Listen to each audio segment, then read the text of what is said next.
মানে আপনি প্রতিবন্ধীর কোনো সুযোগ সুবিধা পান না? না, কোথায় আমি জানি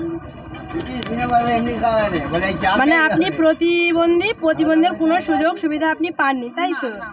আর আপনার স্বামীর বয়স্ক ভাতা পাননি? কিছু পাইনি। শাহাপুর গ্রাম পঞ্চায়েতের সঙ্গে কন্ট্যাক্ট করেও কোনো সুযোগ সুবিধা পাননি? না। ঠিক আছে, ওরা খালি সময় দেয়, এরপরে যেতে হবে অনেক দিন। এই আওলা ঝড় হলো, সমস্যাটা বলুন। আমার ঘর নেই, পড়ে গেছে আওলা ঝড়ে। আমি এখন ভাঙা দৌড়ে আছি, 2 মাসে জল পড়ে গায়ে।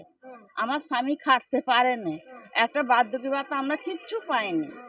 হ্যাঁ, গ্রাম পঞ্চায়েতের সঙ্গে যোগাযোগ করেছিলেন? হ্যাঁ গেছিলাম, খালি বলে এর পরে কোটায় হবে, পরের কোটায়। আপনার গ্রাম পঞ্চায়েতের নাম কি? ওই সাপুর। হ্যাঁ, তাহলে আপনি আপনার গ্রাম পঞ্চায়েতকে কি বলতে চাইছেন? আমি বলতে চাইছি আমার স্বামীর জন্য একটা বার্ধক্য ভাতা হয় আর একটা ঘর, আর কিচ্ছু চাইনি।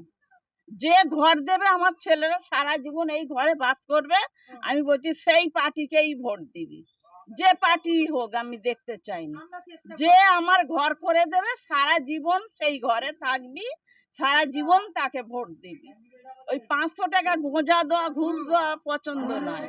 তাহলে আপনারা কর্মসংস্থান চান, তাই তো? হ্যাঁ, ঘর চাই, ঘর। আর আমার স্বামী খাটতে পারে না, জলে ডুবে গেল মাছ আনতে গিয়ে, ও একটু বার্ধক্য ভাতা করে দিতে হবে। এই কার নাম? কবি রায়, সর্দার পাড়া।